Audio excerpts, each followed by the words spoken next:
ফেনীতে ভারী বৃষ্টিপাত ও ভারতের উজানের পানিতে মুহুরী, কহুয়া ও সিলোনিয়া নদীর বন্যা নিয়ন্ত্রণ বাঁধের 15টি স্থানে ভেঙে গেছে। এতে ফুলগাজী ও পরশুরাম উপজেলার 30টিরও বেশি গ্রাম প্লাবিত হয়েছে। সোমবার রাত 12টা থেকে মঙ্গলবার রাত 12টা পর্যন্ত 24 ঘন্টায় সারা দেশে সর্বোচ্চ ফেনীতে 441 মিলিমিটার বৃষ্টিপাত রেকর্ড হয়, যা চলতি বর্ষা মৌসুমের সর্বোচ্চ রেকর্ড। ফেনী প্রতিনিধি রফিকুল ইসলামের পাঠানো তথ্য ও চিত্রে ডেস্ক রিপোর্ট।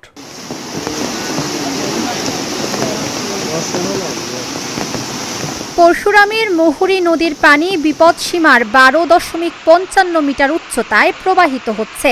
মুহুরী নদীর বন্যা নিয়ন্ত্রণ বাঁধের পরশুরাম উপজেলার জঙ্গলঘোনায় 2টি, অলকায় 3টি, শালধর এলাকায় 1টি, ফুলগাজী উপজেলার উত্তর শ্রীপুর এলাকায় 1টি স্থানে ভাঙন দেখা দিয়েছে।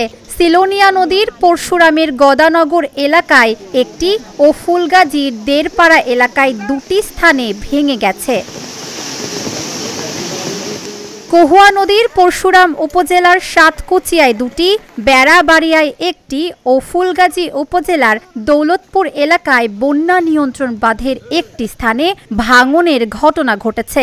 এতে হাজার হাজার পরিবার পানিবন্দী হয়ে পড়েছেন। উপজেলার উচ্চ মাধ্যমিক শিক্ষা প্রতিষ্ঠানগুলোতে চলমান অর্ধবার্ষিক পরীক্ষা স্থগিত করা হয়েছে। ফুলগাজী উপজেলায় 32টি মাধ্যমিক বিদ্যালয় ও 67টি প্রাথমিক বিদ্যালয় এবং পরশুরাম উপজেলায় 32টি শিক্ষা প্রতিষ্ঠানকে আশ্রয় কেন্দ্র হিসেবে প্রস্তুত করা হয়েছে। রাত 8টার দিকে পানি ঘরে ঢুকতে শুরু করে। এক পর্যায়ে কিছু জিনিসপত্র নিয়ে অন্য জায়গায় আশ্রয় নিতে হয়। গেল বছরের বন্যায়ও সব জিনিসপত্র হারাতে হয়েছে। ঘুরে দাঁড়ানোর আগেই আবারও স্বপ্ন ডুবেছে পানিতে, বলছেন এলাকাবাসীরা। আমাদের এখানে যে বাড়িঘরগুলো আছে এগুলো সবগুলো তলিয়ে গেছে। এমনকি এখানকার যদি দেখতে পাচ্ছেন এগুলো সব বাড়িঘর নষ্ট হয়ে গেছে। আর পরবর্তীতে যে গ্রামগুলো আছে সবগুলো প্লাবিত হয়ে গেছে। আর অনেক ফ্যামিলি এখন মনে করেন যে বিভিন্ন উঁচু স্থানে আশ্রয় নিছে। বন্যার আগে যদি দেখে কোথাও সমস্যা হতে পারে, এগুলা যদি কাজ করতো তাহলে আর এই বাগনাগুলো ভাঙতো না। কি অবস্থা কষ্ট হলো হইতে আছে, দেখতে আছেন। আর হয়েছে আর কিছু রান্না করি তো হইতে আর আতঙ্ক তো হইতে আছে। একবার তো বৃষ্টি বন্যায় কত আতঙ্ক হয়েছে, কত কষ্ট হয়েছি। অনাবার কপালে কি তাপও জানি এই বাঁধটা তো এবার ভেঙছে, কিন্তু আরো আগ থেকে আপনার উপরের দিকে যা ভাঙা পরে সব পানিগুলো এদিকে যাবে। আমরা যে পরিমাণ ক্ষতি হই, আমরা কোনো সময় আমরা প্রশাসন বা সরকারিভাবে আমরা কোনো অনুদান পাই না। বিগত 30 বছর ভিতরে আমাদের নদীর দোনো পাশে যে বেড়ি বাঁধগুলা এটা কোনো সংস্কার হয় নাই প্রথম।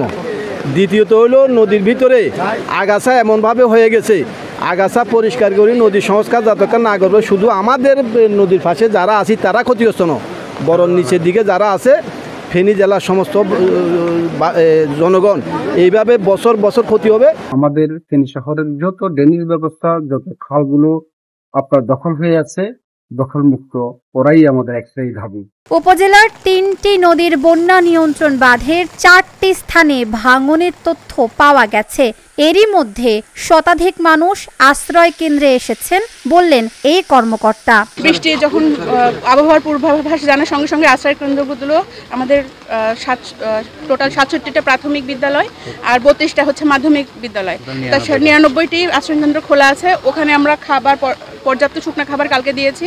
আজকেও রান্না করে খাবার দেওয়ার জন্য তাদের পর্যাপ্ত ব্যবস্থা করা হচ্ছে।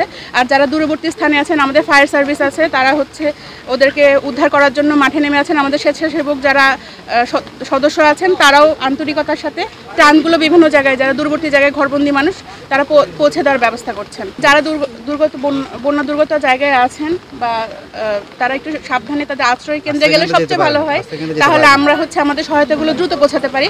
আর ঘরবন্দি মানুষের জন্য বিভিন্ন স্তরে যখন আমরা খবর পাচ্ছি সেই অনুযায়ী আমরা শুকনো খাবার পৌঁছাই দিচ্ছি। শহরের ড্রেনেজ ব্যবস্থা ভালো না থাকায় পানি নামছে ধীর গতিতে। সমস্যা সমাধানে ড্রেনেজ ব্যবস্থার উন্নতি সহ বেশ কয়েকটি প্রকল্পের কথা বললেন এই কর্মকর্তা। অপর্যাপ্ত ড্রেনেজ সিস্টেম এবং এই ড্রেনেজগুলির যে আউটফল সেগুলি পরিষ্কার না থাকা। তো আমাদের ক্যাচমেন্টে আমরা এই আউটফলগুলি আমরা পরিষ্কার করে দিয়েছি, কিন্তু এগুলি ভাটির দিকে আরও পরিষ্কার করে দিতে হবে এবং ছোট ছোট ড্রেন যেগুলি আছে এগুলোর ক্যাপাসিটি বৃদ্ধি করে এটি করতে হবে। আর আমাদের পৌরসভার পক্ষ থেকে যে পরিকল্পনা সেটি হচ্ছে টোটাল শহরের জন্য একটি ড্রেনেজ প্ল্যান আমরা তৈরি করছি। এটি করা হলে আমাদের যে বর্তমানে দুইটি বড় প্রকল্প হচ্ছে, একটা হচ্ছে resilient urban and territorial development project RUTDP, এবং আরেকটি প্রকল্প আমাদের এখানে এসেছে সেটা হচ্ছে নোডাল সিটি প্রকল্প। এটির আওতায় আমরা বড় বড় ড্রেন তৈরি করব এবং ড্রেনের মধ্যে আন্তঃসংযোগ আমরা করে দেব। উজানে ভারতের ত্রিপুরা রাজ্যের পাহাড়ি অঞ্চলে বৃষ্টি অব্যাহত থাকলে পানি প্রবাহ বাড়বে, আরও নতুন বাঁধ ভাঙনের আশঙ্কা রয়েছে। Dhaka journal news desk.